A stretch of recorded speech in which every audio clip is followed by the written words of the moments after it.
दोस्तों असेंबल और universal board लगा हुआ टीवी को तो हर कोई रिपेयर कर लेता है, लेकिन जब बात आती है ओरिजिनल और ब्रांडेड टीवी की तब वहां पे अच्छे अच्छे टेक्नीशियन पीछे रह जाती है। इसलिए आज के इस वीडियो के अंदर मैं आपको रिपेयर करके दिखाऊंगा। एलजी का ओरिजिनल कंपनी का ये डेड कंडीशन में है क्योंकि इसका पावर अडेप्टर बाहर रखा हुआ है। इसका मतलब है कि हमारा पावर अडेप्टर के वजह से इसके अंदर कोई डेड प्रॉब्लम नहीं आया है। इसके अंदर जो मदरबोर्ड लगा हुआ है उस मदरबोर्ड के अंदर कुछ तो गड़बड़ी हुआ है, जिसके कारण ना ही हमें इसका इंडिकेटर दिखाई दे रहा है, ना ही हमें इसके अंदर से कुछ भी रेस्पॉन्स देखने को मिल रहा है। सबसे पहले मैं इसका ब्रांडेड का जो मॉडल नंबर है ना, ब्रांड मॉडल, उस मॉडल नंबर को आपको दिखाना चाहूंगा। यहाँ पे देखिए इसके अंदर लिखा हुआ है 24LB452A, यानी कि 452 सीरीज का ये टीवी है जो कि 24 इंच के अंदर आती है। तो हमें सबसे पहले क्या चेक करना होता है, जब भी कोई भी टीवी डेड कंडीशन में हमारे पास आती है उसका पावर अडेप्टर को अगर अलग से पावर अडेप्टर लगा हुआ है तो बहुत ही आसानी हो जाती है हमारे लिए कि मेन प्रॉब्लम कहां पर है, पावर अडेप्टर पे है या इसका मदरबोर्ड के अंदर है। तो मैंने इसका जो पावर अडेप्टर के अंदर मैंने एसी सप्लाई देकर रखा हूं। अब मैं आपको इस कनेक्टर के अंदर इसके आउटपुट में 19 वोल्ट निकल रहा है कि नहीं ये आपको चेक करना चाहूंगा। इसके लिए मैं अपने फोन को एक जगह पर स्टेबल करके रख दिया हूं। ये रहा हमारा मल्टीमीटर जो कि वोल्टेज पर सेट करा हुआ है, और ये रहा हमारा मल्टीमीटर। इसका प्रोब को यहाँ पे लगाएंगे और यहाँ पे देखिए आपको 19 वोल्ट प्रॉपर देखने को मिलेगा। यहाँ पर 19.27 वोल्टेज आपको दिख रहा है। अब मैं इसी कनेक्टर को इस टीवी के अंदर लगा के दिखाता हूँ बिना कट करके हुए। यहाँ पे लगाया और लगाने के बाद देखिए कि हमारे कोई भी रेस्पॉन्स कुछ भी नहीं दिखाई दे रहा है, मतलब ये हमारा अभी डेड कंडीशन में है। तो अभी फिलहाल के लिए मैं इस टीवी को खोलने के लिए सारे कुछ मैं बाहर निकालता हूँ, और इस खास करके इस मॉडल को खोलने के लिए हमें यहाँ पे 2-4 स्क्रू लगा हुआ है, तो मैं 2-4 स्क्रू को जल्दी से खोल लेता हूँ।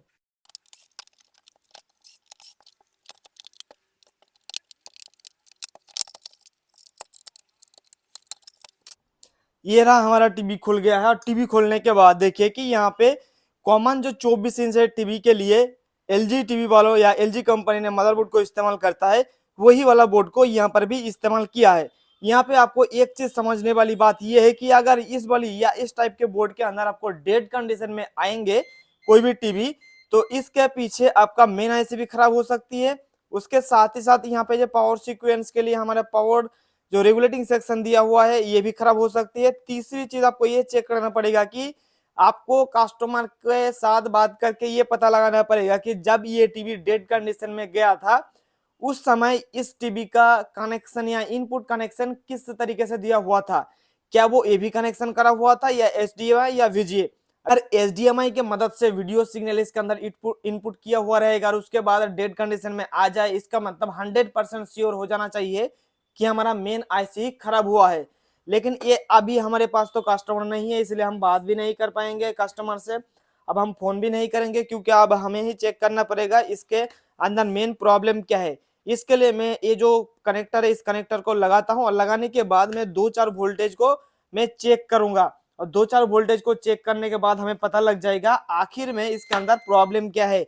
और मैं और एक चीज बताना चाहूंगा दोस्तों कि इस टाइप का बोर्ड के अंदर जो वोल्टेज किस तरीके से एक जगह से दूसरे जगह पर कन्वर्ट होती है या जो ऑपरेट होती है ना, उसका सीक्वेंस आपको हमारे वेबसाइट पर देखने को मिल जाएंगे पीडीएफ के साथ, जहां पे आपको स्टेप बाय स्टेप मैंने बता के रखा हूं कि यहाँ से इनपुट होके हमारा वोल्टेज कैसे कैसे 1.8 वोल्ट, 2.5 वोल्ट, 3.3 वोल्ट अलग अलग जगह पे जाती है, और जाने के बाद कैसे हमारा टीवी का ये मदरबोर्ड ऑन होती है, सारे सीक्वेंस के माध्यम से आप अपने वेबसाइट पर डाल के रखा हूँ पीडीएफ की मदद से।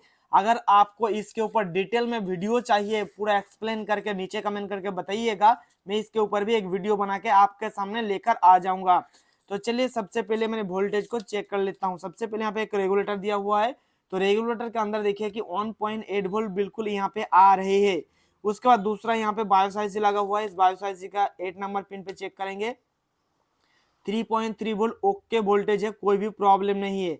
आप जो हमारा बैकलाइट ड्राइवर सेक्शन है इसका हम चेक करेंगे 19 वोल्ट दिखा रहा है, ये बैकलाइट के लिए इस्तेमाल किया गया है। तो बैकलाइट का बूस्ट वोल्टेज भी हम चेक कर लेते हैं एक बार। तो यहाँ पे कितना वोल्टेज दिखा रहा है, बैकलाइट का बूस्ट वोल्टेज 18 दिखा रहा है, लेकिन यहाँ पे बूस्टर नहीं है। अब यहाँ पे एक रेजिस्टेंस लगा हुआ है, तो इसके अंदर इस पर भी कोई वोल्टेज नहीं है और इस पर भी कोई वोल्टेज नहीं है। तो चलिए आप 2-4 वोल्टेज को मैं मेजरमेंट कर लेता हूँ, उसके बाद में एक एक करके आपको एक्सप्लेन करूंगा कि हमारे इस बोर्ड के अंदर प्रॉब्लम कहाँ पर आई है।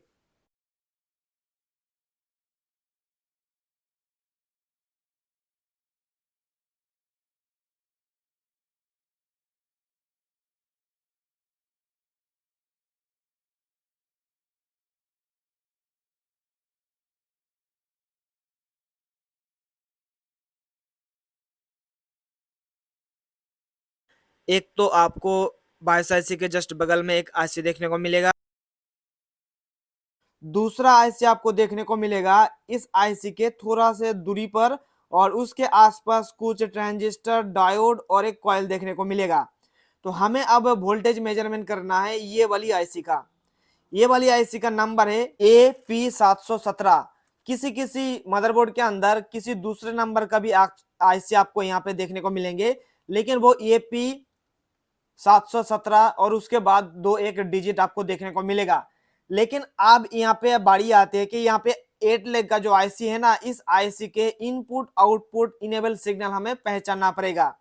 तो मैं आपको बता देता हूं कि इस आईसी का जो 1 नंबर पिन है ना, वो 1 नंबर पिन इनपुट के लिए होता है।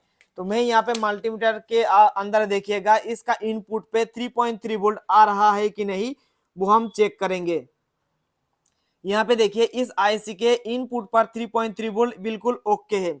अब इसी आईसी का 4 नंबर पिन हमारा इनेबल के लिए होगा, क्योंकि इस आईसी को इनेबल करने के लिए 3.3 वोल्ट या 3.2 वोल्ट के आसपास हमें इसका 4 नंबर पिन पर भी आना चाहिए।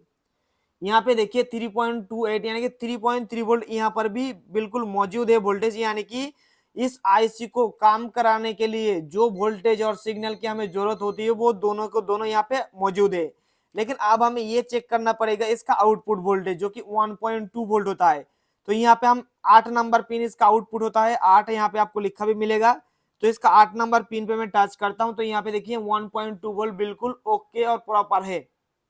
मतलब ये वाला आईसी भी बिल्कुल सही है, जो भी वोल्टेज आना चाहिए तो वो सारे के सारे वोल्टेज सही है। यहाँ पे एक कॉइल लगा हुआ रहता है, ये कॉइल हमारा इस आईसी के अंदर जो सिग्नल आएंगे ना, उस सिग्नल को फिल्टर करने के लिए ये कॉइल लगाया जाता है। तो इस कॉइल के अंदर भी हमें 3.3 वोल्ट देखने को मिलेंगे, तो यहाँ पर भी 3.3 वोल्ट बिल्कुल ओके है। मतलब इस आईसी को कंट्रोल करने के लिए, इस आईसी को ऑपरेट करने के लिए जो हमारे 1.8 वोल्ट, हमारा 1.2 वोल्ट, 3.3 वोल्ट बिल्कुल ओके सही है। लेकिन आप यहाँ पे एक जो आईसी लगा हुआ है एक्चुअल में ये दोस्तों होता है मॉसफेट। ये मॉसफेट क्या करेगा कि हमारे ये जो आईसी है बायोस आईसी, इस आईसी के अंदर प्रॉपर 3.3 वोल्ट देने के लिए ये हमारा आईसी को इस्तेमाल किया जाता है। यूनिवर्सल बोर्ड के अंदर क्या होता है कि एक छोटा सा रेगुलेटर होता है, उस रेगुलेटर के अंदर से ही 3.3 वोल्ट और 1.8 वोल्ट आउटपुट करके दे देता है। आईसी के अंदर 1.8 दे देता है और 3.3 वोल्ट हमारा इस बायोस आईसी के अंदर दे देता है। लेकिन इस एलजी बोर्ड के अंदर कुछ अलग से ही डिजाइन किया गया है। इसके अंदर 3.3 वोल्ट देने के लिए छोटा सा एक आईसी टाइप का मॉसफेट को इस्तेमाल किया जाता है। इसका 8 नंबर पिन से हमारा आउटपुट होती है 3.3 वोल्ट। अगर हमें इस आईसी के 8 नंबर पिन पर 3.3 वोल्ट नहीं आएंगे तो ये खराब हो सकता है, लेकिन ये बिल्कुल सही है। लेकिन अगर हम चलते हैं इसका जो मेन एलवीडीएस केबल है ना, इस एलवीडीएस केबल के अंदर वोल्टेज या बनता है कि नहीं, या बन रहा है कि नहीं, एक बार चेक कर लेता हूं मैं। यहाँ पे देखिए कोई भी वोल्टेज नहीं है, तो यहाँ पे मैं चेक कर लेता हूँ, यानी कि पैनल सप्लाई वोल्टेज नहीं है।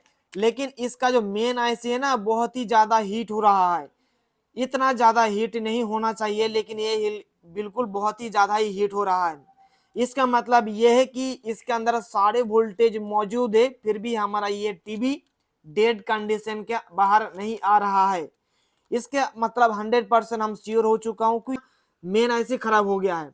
अगर हम इस मेन आईसी को मार्केट से, हम हमारे आसपास के जो मार्केट है ना, उस मार्केट में लेने जाएंगे तो इस बोर्ड को जितने में मिलेंगे हमें, उतना पैसा हमें इस आईसी का ले लेगा। इसलिए मैं क्या करूंगा कि ये सेम टू सेम बोर्ड हमारे पास रहता है, मैं दूसरा बोर्ड इसके अंदर लगा के इसको चालू करके ठीक कर दूंगा।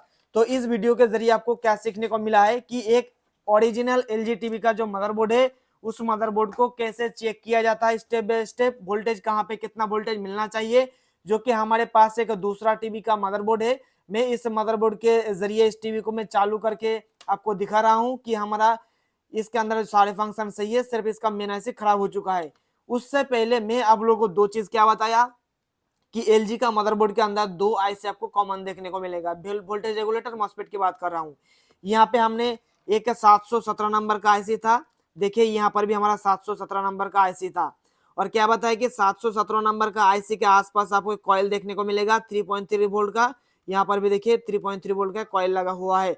उसके साथ ही साथ ये हमारा जो बायस आईसी है ना, बायस आईसी के जस्ट बगल में एक आईसी टाइप का मॉसफेट देखने को मिलेगा, यहाँ पर भी है।